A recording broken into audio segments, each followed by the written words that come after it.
देखिए ये व्हाइट बैंगन कैसे लगा हुआ है और इसी की हार्वेस्टिंग के साथ हम और भी सब्जियों की हार्वेस्टिंग आप लोगों से शेयर करेंगे आज कि ये कैसे व्हाइट बैंगन आप देखिए कितना स्वस्थ कितना बढ़िया फ्रूटिंग इसमें व्हाइट बैंगन में ये होता है फ्रेंड्स कि इसमें बहुत ज़्यादा फ्रूटिंग लगती है और बहुत जल्दी लगने भी लगता है इसमें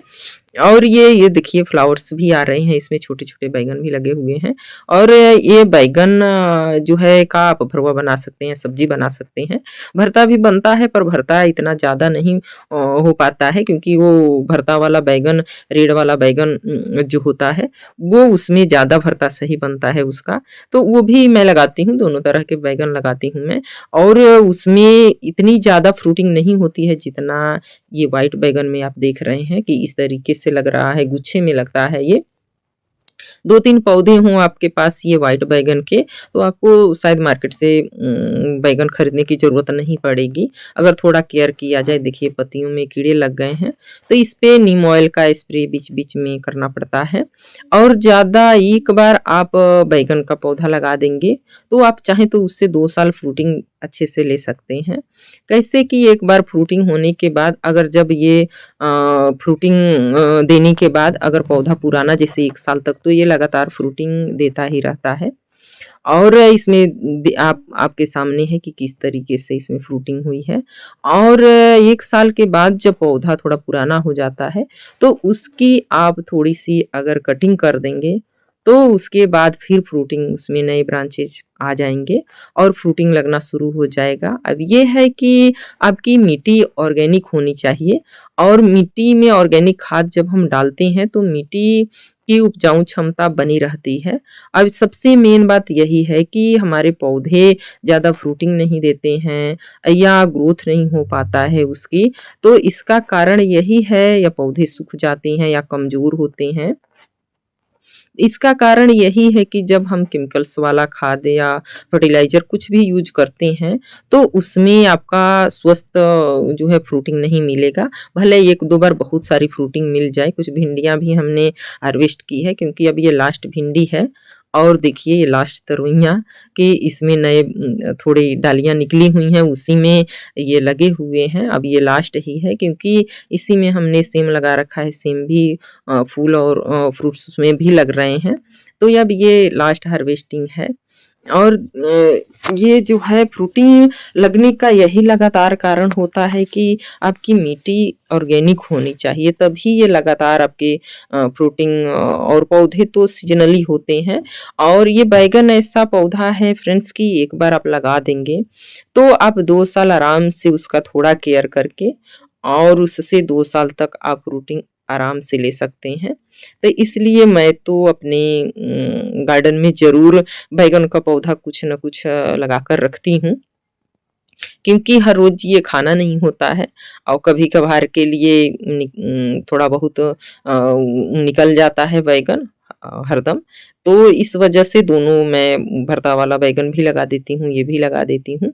और देखेंगे कि इस तरीके के थोड़ी भिंडी, थोड़ी तरोई, थोड़े बैंगन अब जो बड़े हुए थे उसको हार्वेस्टिंग किया हमने और जो छोटे थे बैंगन वो फिर हफ्ते बाद हो जाएँगे बढ़िया तो उसकी हार्वेस्टिंग करेंगे। और इसी तरह से आप जब ये बैंगन का पौधा लगाते हैं, तो वो बैंगन का पौधा आपका लॉन्ग समय तक बढ़िया फ्रूटिंग देता रहता है और बस थोड़ी-सी खाद की ज़रूरत होती है, जो 1 माह में आपको थोड़ा बहुत खाद दे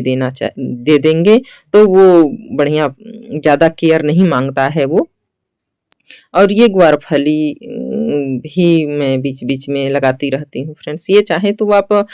बैंगन के पौधे के साथ भी लगा सकते हैं, किसी भी पौधे के साथ ये लगा देंगे। ज़्यादा इसकी जड़ें नहीं जाती हैं मिट्टी में, बहुत ज़्यादा जड़ें नहीं फैलाता है और फ्रूटिंग बराबर देता है, बहुत सारी फ्रूटिंग इसमें भी लगती हैं। इस बार हम समय से कीटनाशक का जैसे नीम ऑयल वगैरह का या अपने हाथों से मैं वो बनाती हूँ पेस्टिसाइड, तो नहीं बनाई और नहीं डाला हमने, तो ये थोड़ा देखिए कीड़ों ने इसको नुकसान पहुँचा दिया है पौधे को और फिर भी जिस तरीके से है ये, उसी में फ्रूटिंग लगा हुआ है, देख रहे हैं किस तरीके से ज़्यादा केयर नहीं माँगता ये भी और ये पौधा भी काफ़ी फ्रूटिंग देता है। अब ये है कि हमारे पौधे खराब हो गए थे, तो 1-2 पौधे बचे हैं, उसी में से हमें ये थोड़ा बहुत हार्वेस्टिंग मिली है। और देखेंगे ये शकरकंद हमने लगा लगा रखा है और इसकी डालियाँ देखिए, यही ये जड़ इसका होता है जिससे ये यही मिट्टी में जाकर और शकरकंद तैयार होता है, बनता है। पर ये है कि छोटे से हमने ये जो प्लास्टिक का ट्रे है, अब इसमें देखेंगे कि कितनी सारी जड़ें इसमें फैली हुई हैं। और इतना ज़्यादा अगर जड़ इसमें रखेंगे और सारी जड़ें मिट्टी में जाएँगी तो इतना शकरकंद नहीं लग पाएगा, इसको भी जगह चाहिए उसके लिए। इस वजह से मैं इन डालियों को हटा रही हूँ और अलग कहीं थोड़ा बहुत लगा देंगे और इसको काटना ज़रूरी है। इस वजह से मैं काट कर इसको कम कर रही हूँ कि इसकी सारी जड़ें जाकर मिट्टी में फिर लग जाती हैं। ज़्यादा जड़ें हो जाएँगी तो फिर ये इसमें शकरकंद लग नहीं पाएगा। तो इस वजह से इसको काट के हटा दे रही हूँ। इसमें जो पत्तियाँ हैं फ्रेंड्स, इसमें काफ़ी सारी जो है पोषक तत्व होते हैं जो कि विटामिन सी बहुत ज़्यादा मात्रा में इसमें होता है और काफ़ी सारी चीज़ें होती हैं इसमें। जो हम इसका साग या सब्जी बनाकर खा सकते हैं और डालियों को चाहें तो आप फिर अलग लगा सकते हैं और इसमें ये है कि शकरकंद ज़्यादा तो नहीं निकलता है छत पे, पर ये है कि इनकी पत्तियों का उपयोग हम किसी भी रूप में कर सकते हैं पकौड़े वगैरह के। तो इस वजह से मैं ज़रूर लगाती हूँ कि ये बहुत कम केयर में भी और आप बोरी में लगा दीजिए तो काफ़ी सारी हार्वेस्टिंग भी मिलेगी शकरकंदी की। पर ये है कि हम बोरी में नहीं लगाए हैं, थोड़ा बहुत इसके पौधे ज़रूर रखते हैं, क्योंकि हम इसकी पत्तियों का इस्तेमाल करते हैं। और देखेंगे कि छोटे-छोटे टुकड़े आप कर दीजिए इसका और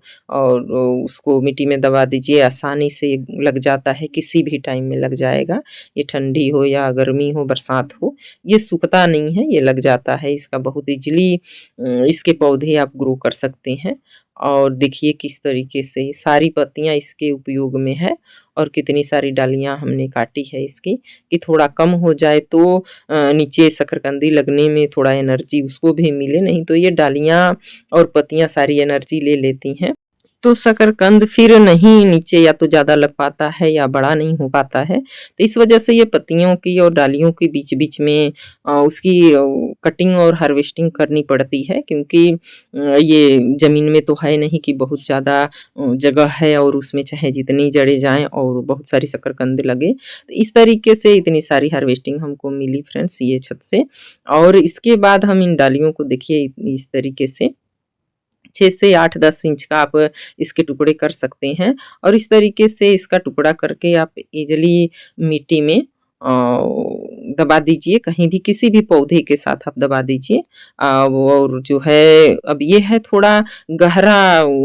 डब्बा या बोरी वगैरह या ग्रो बैग थोड़ा गहरा हो कि उसमें आपका पौधा ग्रो करे तो फिर उसमें नीचे स्पेस मिले उसको शकरकंदी लगने की। और इसमें हमने लगा रखा था ये व्हाइट वाला अपराजिता फ्रेंड्स, इसी में मैं अभी हमारे पास ग्रो बैग खाली नहीं है, तो इस वजह से इसी में भी लगा दे रही हूँ कि ये पौधा तैयार हो जाएगा तो मैं कहीं भी इसको ट्रांसफ़र करके इसको लगा सकती हूँ। और ये कभी सूखता नहीं है, ये इसी अभी लगाए हैं और इसी तरह हरे रहेगा और इसमें पत्तियाँ आने लगेंगी और इसको थोड़ा जब पत्तियाँ आ जाएँ तो उसके बाद जड़ बहुत ज़्यादा